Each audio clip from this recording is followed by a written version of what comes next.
A bunch of the boys were whooping it up in a Malamute saloon.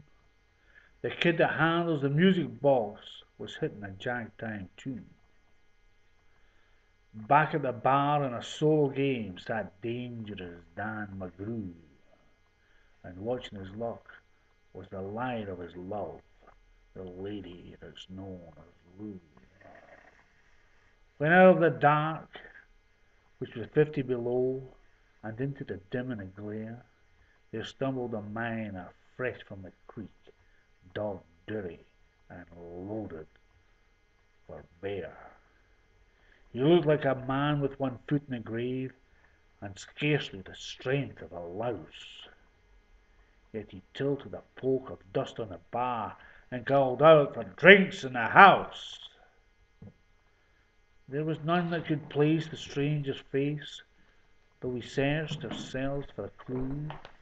But we drank his health, and the last to drink was dangerous Dan Mcgroo. There's men that somehow just grip your eyes and hold them hard like a spell, and such was he, and he looked at me like a man who had lived in hell. With a face most hair and a dreary stare of a dog whose day is done, as he watered the green stuff in his glass and the drops fell one by one. Then I got to figuring who he was and wondering what he'd do.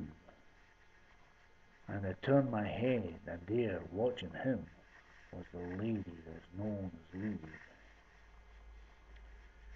His eyes went rubbering round the room, and he seemed in a kind of daze, till at last the old piano fell in the way of his wandering gaze. The ragtag kid was having a drink. There was no one else on the stool, so the stranger stumbled across the room and flopped down there like a fool.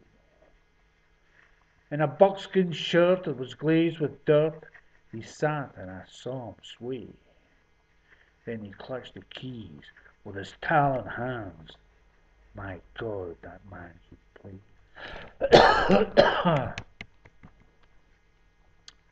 Were you ever out in the great alone, when the moon was awfully clear, and the icy mountains hemmed you in with a silence you most could hear, with only the howl of the timber wolf, and you camped there in the cold, a half-dead thing in a stark-dead world, clean mad for the muck called gold? Well, high overhead, green, yellow, and red, the northern lights swept in bars. Then you've got a hunch what the music meant, and the night, and the stars. A hunger not of the belly kind that is vanished with bacon and beans, but the gnawing hunger of a lonely man for a home and all that that means. For a fireside, far from the cares that were four walls and a roof above, but oh, how crownful of cozy joy and crowned with a woman's love. A woman dearer than all the world, and true as heaven is true.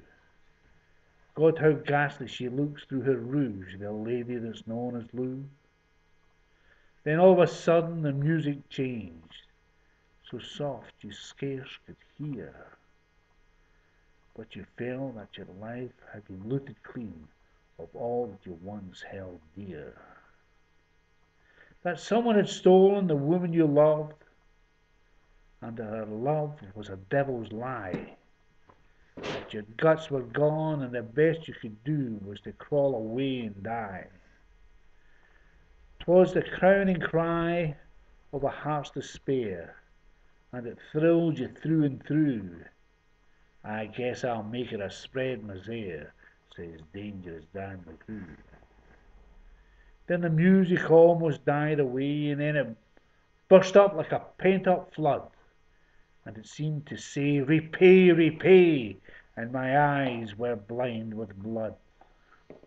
The thought came back of an ancient wrong, and it stung like a frozen lash.